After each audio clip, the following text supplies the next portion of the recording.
This channel does not promote any violent, harmful, or illegal activities. All content provided by this channel is meant for an educational purpose only. বন্ধুরা, all in one YouTube চ্যানেলে তোমাদের সকলকে স্বাগত। তো সকলকে নমস্কার, আদাব, সালাম, সত শ্রী আকাল জানিয়ে ভিডিওটি আজকে শুরু করছি। বন্ধুরা, মূলত ভিডিওটি আজকে খুবই শিক্ষামূলক ভিডিও, সবাই দেখবেন ভিডিওটি এবং শেয়ার এবং সাবস্ক্রাইব ও লাইক করবেন। এই ভিডিওটি আজকে আমি এমন একজন মানুষের কথা বলবো যিনি শুধুমাত্র ওয়েস্ট বেঙ্গল নয়, ভারতবর্ষ নয়, বিশ্বের সমস্ত মানুষের শুভকামনা করেন, শুভাকাঙ্ক্ষী একজন ব্যক্তি। একজনই রয়েছে আমাদের পশ্চিমবাংলায়, যার বয়স মাত্র 32 থেকে 33 বছর, একটা যুবক ছেলে, এবং তিনি একটা দলের আদর্শ অর্থাৎ আইএসএফ এর চেয়ারপারসন বা চেয়ারম্যান। এই যে ব্যক্তিটি আমাদের যুব সমাজ নয়, সমস্ত মানুষের মানে শুভাকাঙ্ক্ষী, এবং আমরা তার সকলে অনুগামী। কেন বলছি কথাটা বন্ধুরা? দেখো, একজন মানুষ যে অন্য দল করে যে একজন মানুষের অনুগামী হওয়া যাবে না, যে তা কোনো প্রশ্ন নয়।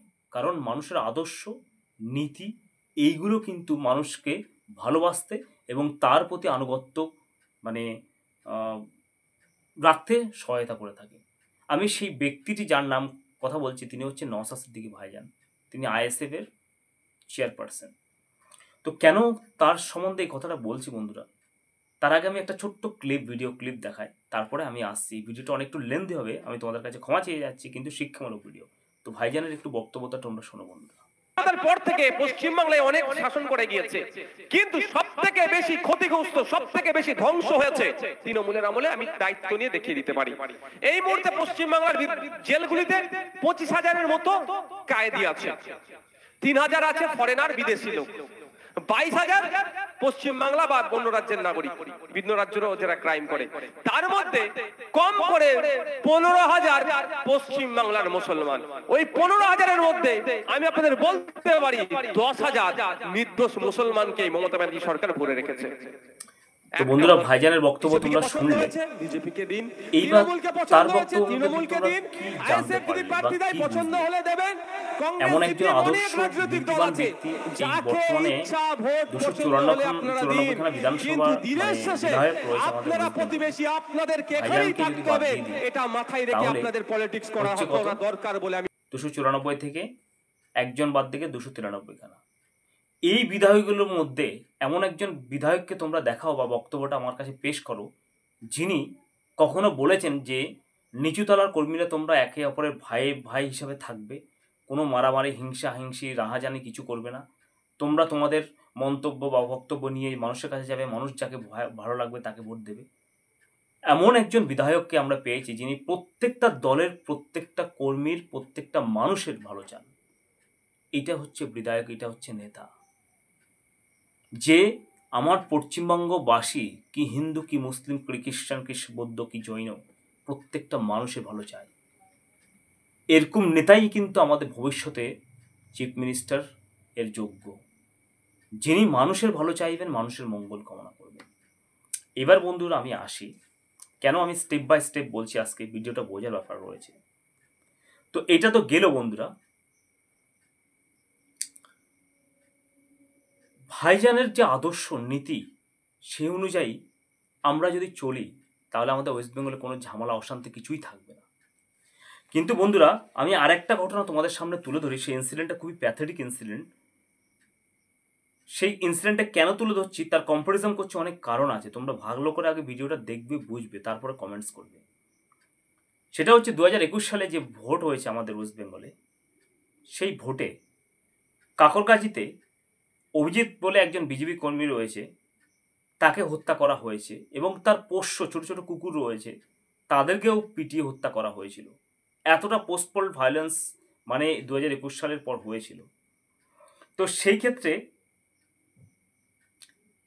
সেই যে ব্যক্তিটি, কাকরগাছির যে অভিজিৎ মানে বিজেপি কর্মীটি, তো তখন যে অসহায় অবস্থায় পড়েছিল, পোস্টপোল ভায়োলেন্স চারদিকে চলছে, তার উপর অত্যাচার চলছে, তার পোষ্য ছোট ছোট কুকুরছানাগুলোকেও পর্যন্ত পিটিয়ে মেরে ফেলা হয়েছে, এবং সর্বশেষে তিনি একটা ফেসবুক লাইভে একটা ভিডিও করেছে, সেই ভিডিওটা বন্ধুরা তোমরা দেখো, তারপরে আমি আসছি।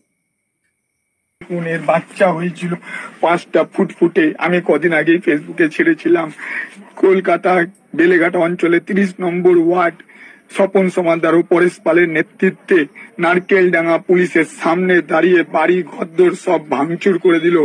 কতগুলো কুকুর, নিরীহ কুকুরকে এরা পিটিয়ে মেরে দিল। এরা কি মানুষ? আমি জানি না কি করে লাইভ করতে, আমি জানি না। এই ভিডিওটার মাধ্যমে আপনাদেরকে জানাচ্ছি এরকম অত্যাচার কেন করছে এরা। যে জিতুক, যে যেভাবে রাজনীতিকে সাপোর্ট করুক, আমার কোনো আপত্তি নেই। মুড়ি মুড়কির মতন বোম ফেলছে, মুড়ি মুড়কির মতন এরা কুকুরদের মারছে। আমার ঘরদোর সব গাড়ি ঘরদোর সব ভাঙচুর করে দিল। যে বিজেপি রয়েছে, মানে সে যে দল করুক, দল করার অধিকার সবার রয়েছে। গণতান্ত্রিক রাইটস আমাদের ইন্ডিয়ান কনস্টিটিউশন অনুযায়ী, এটা গণতান্ত্রিক দেশ, সবার সব দল করার অধিকার আছে। তাই বলে একটা দল হেরেছে বলে তার বাড়িঘরদোর ভেঙে দিতে হবে, তার পোষ্যগুলো পিটি মারা হয়েছে এবং সে বাঁচার জন্য আকুতি মিনতি জানাচ্ছে, কিন্তু তাকেও ছাড়া হলো না বন্ধুরা। কিছুদিন পরে এই লাইভ করার পর তার গলায় ফাঁস দেওয়া অবস্থায় তাকে পাওয়া গেছে, অর্থাৎ তাকে হত্যা করা হয়েছে বন্ধুরা। এই অভিজিতের দাদা প্রত্যেকটা প্রশাসনের দ্বারে দ্বারে ঘুরে বেরিয়েছে তাদেরকে, তার ভাইকে রক্ষা করার জন্য। কেউ কোনো সাড়া দেয়নি বন্ধুরা। তো যাই হোক, আমরা জুডিশিয়ারের কাছে এখন একরকম ব্যাংশাল কোর্টে তার একটা বিচার হয়েছে। সেই অনুযায়ী ওখানকার মানে 21 জনের নামে টোটাল পুরো এফআইআর করা হয়েছিল এবং টোটাল পুরো এই 21 জনেরকে জেল হেফাজত দেওয়া হয়েছে। সেখানকার বিধায়ক রয়েছে বা আরও যারা যারা রয়েছে, এই যে আরও সঙ্গে ওখানকার এক্স ওসি, আইও, এসআই, এরাও কিন্তু টোটালি পুরো মানে ওদের নামে ব্যাংশাল আদালত তাদেরকে মানে জেল হেফাজত পাঠিয়েছে। তো আমি সেটা যাচ্ছি না, সেই অভিজিৎ তো আমাদের মধ্যে আর বেঁচে নেই, এটা তো গেল বন্ধুরা। এইবার আমি কেন ভিডিওটা এখানে করেছি তার কারণটা আমি তোমাকে বলি। দেখো, কিছু কথা রটে, কিছু কথা বটে। আজকে কিন্তু বাস্তব কথাটা তুলে ধরব। সিপিআইএম, কংগ্রেস এবং অন্যান্য কিছু দলও বলে যে দিল্লি আর পশ্চিমবাংলার যে দুটো রাজনৈতিক দল রয়েছে তারা যে ভিতরে ভিতরে এক, সেটা কিন্তু বাস্তব জিনিস ফলিত আমরা দেখতে পেয়েছি এই বিজেপি কর্মীটার হত্যার ক্ষেত্রে। কেন বলছি আমি তোমাদেরকে, এই অভিজিৎ যখন লাইভ ভিডিও করছে যে তার প্রাণ সংশয় রয়েছে, তাকে প্রশাসনের দিক থেকে বা কোনো দিক থেকে যখন তাকে হেল্প করা হচ্ছে না, তখন এই যে রাজ্য স্তরের যে বিজেপি নেতৃত্বরা এবং কেন্দ্রীয় স্তরের যে সমস্ত বিজেপি নেতৃত্বরা, তারা কেন তাকে প্রশাসনিক থেকে শুরু করে যদি হেল্প না, মানে সেন্ট্রালের তো এত পাওয়ার রয়েছে, তো সেই পাওয়ার অ্যাপ্লাই করে কেন তাকে নিরাপত্তা দিল না? তাকে তো 2-3টে সেন্ট্রাল ফোর্সও দিতে পারতো প্রাণটা বাঁচানোর জন্য। যখন সে লাইভ করে এই সমস্ত কিছু, তার নেতৃত্ব সমস্ত কিছু দেখছে বিজেপি রাজ্য নেতৃত্ব এবং কেন্দ্রীয় নেতৃত্ব, কেউই তাকে হেল্প করেনি। ভালো করে ফলো করবেন মানে কথাগুলো। দ্বিতীয়ত, যখন তাকে হত্যা করা হয়েছে তারপরে আমার মোবাইল স্ক্রিনে দেখতে হচ্ছে তার ফটোতে একেবারে বিজেপি ফ্ল্যাগ দিয়ে, হ্যাঁ, তাকে শহীদের মর্যাদা দেওয়া হচ্ছে। কেন? কিসের জন্য? তার জীবনই রক্ষা করতে পারলেন না আপনারা, তাকে আপনারা শহীদের মর্যাদা দিতে যাচ্ছেন, ভোট ব্যাংকের পলিসি করছেন। আরেকটা প্রশ্ন এবার আমি আপনাদের সামনে তুলে ধরি। আচ্ছা, আগের যে বিজেপি সংসদ তথা রাজ্য প্রেসিডেন্ট ছিল, যে নানান বড় বড় মুখে কথাবার্তা বলে, যখন 2021 সালে পোস্টপোল ভায়োলেন্স হয়েছে, কর্মীরা মার খাচ্ছে, চারদিকে বাড়িঘর জ্বালানো হচ্ছে, পুরানো হচ্ছে, তারপরে আমরা বন্ধুরা কি দেখলাম? যে দুটো দল দিল্লি এবং ওয়েস্ট বেঙ্গল যে এক, তার প্রমাণটা আমরা কোথায় পেলাম? ওই দীঘাতে বন্ধুরা। সেই ভিডিওটা তোমরা দেখো, দীঘাতে কে বসে রয়েছে? এই যে আগের যে এক্স প্রেসিডেন্ট ছিল, হ্যাঁ, তাহলে শাসক দলের সুপ্রিমো, তার সঙ্গে দীঘাতে কে বসে রয়েছে? তাহলে আমার কর্মীকে মেরে ঝুলিয়ে দেওয়া হচ্ছে, লাইভ করা হচ্ছে, তাকে আমি রক্ষা করতে পারছি না, অথচ যারা এই সমস্ত কিছু ক্ষেত্রে যুক্ত রয়েছে বা কিছু সামথিং আমরা জানি বা এখন কোর্টে জুডিশিয়ারিতে তা বেরিয়েছে, সেক্ষেত্রে বন্ধুত্ব আর শত্রুত্ব কখনো একসাথে হতে পারে না বন্ধুরা। সেক্ষেত্রে দীঘাতে গিয়ে আপনি মন্দিরের ওখানে আপনি বসে রয়েছেন, তাই তো। আরে আপনার যদি ধর্ম পালন করতে হয় অত, আপনার ওই মন্দিরে সেদিন উদ্বোধনের দিনে যেতে হবে? ধর্ম পালন করতে হলে আপনি উড়িষ্যাতে যান। যদিও আমি এই সমস্ত মন্দির মসজিদের এই সমস্ত পরিপক্ষে নয়, কারণ মানুষ ধর্ম পালন করবে নিজস্ব বাড়িতে, সরকারি টাকায় কোনোদিন এই সমস্ত কোনো কিছু করা উচিত নয়, আমি যেটা মনে করি। তার পরিবর্তে আমাদের অন্যান্য ব্যবস্থা উন্নত করা দরকার, যেখানে সমস্ত সর্বধর্মের সর্বজাতির মানুষ সহায়তা পায়। তো যাই হোক বন্ধুরা, এইবার দেখো তাহলে অপোজিশন যে দুটো পার্টি সিপিএম বা কংগ্রেস যারা বলে আসছে যে এতদিন, বা আমাদের প্রাণপ্রিয় ভাইজানও কিন্তু বলে থাকে মাঝে মাঝে যে বিজেপি নিজেদের কর্মীদেরকে রক্ষা করতে পারে না। তো আমি মনে করব বর্তমানে দেখো আমরা সবার মোটামুটি একরকম টেস্ট দেখে নিয়েছি। প্রথমে কংগ্রেস ছিল, কংগ্রেসের সময় আমরা জন্মগ্রহণ করিনি পশ্চিমবাংলায় যখন কংগ্রেস ক্ষমতা আসে। দ্বিতীয়ত সিপিএম রয়েছে, সিপিএমের লাস্ট পিরিয়ডটা আমরা দেখেছি। হ্যাঁ, তো সেই সময় হয়েছে অনেক ধরনের অনেক কিছু হয়েছে, সেগুলো মিডিয়া ছিল বলে এক্সপোজ হয়নি।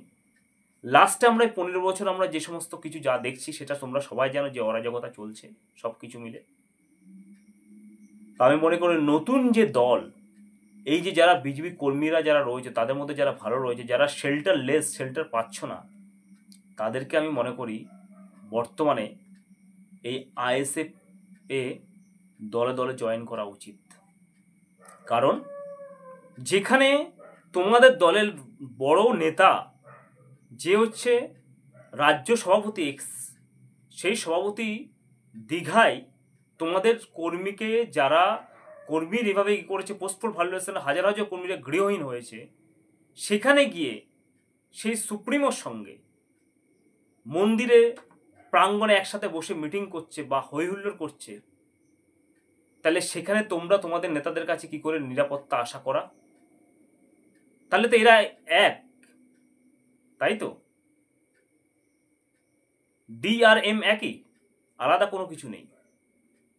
তো আমি মনে করি যে সমস্ত মানুষ যারা রয়েছে, এই একটা নতুন দল যেখানে একজন আদর্শ রয়েছে আইএসএফ এর মধ্যে, এবং তার কথা অনুযায়ী প্রত্যেকটা মানুষের ভালো চায়। অনেকে হয়তো দাগিয়ে দেয়, আমি বলি সেটা হচ্ছে কি, যে আইএসএফকে বলা হয় মুসলিম অধ্যুষিত দল। এটা টোটালি ভুল। ইন্ডিয়ান সেকুলার ফ্রন্ট, সেকুলার কথাটা আমাদের ইন্ডিয়ান কনস্টিটিউশনেও রয়েছে বন্ধুরা।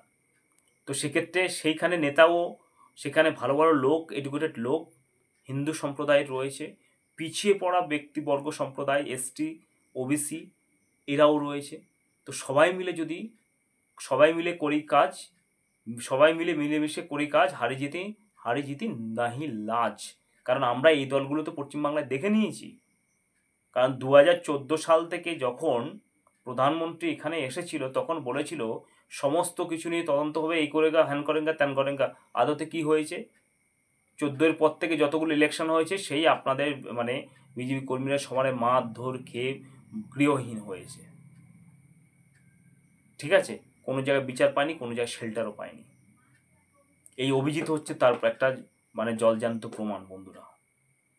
তো আমি মনে করি প্রত্যেকটা সম্প্রদায়ের মানুষ, জাতিভেদ ধর্ম নির্বিশেষে টোটাল পুরো একজন আদর্শবান নেতা যে মানুষের ভালো চায়, নওশাদ সিদ্দিকী ভাইজান, তার সঙ্গে আসা উচিত।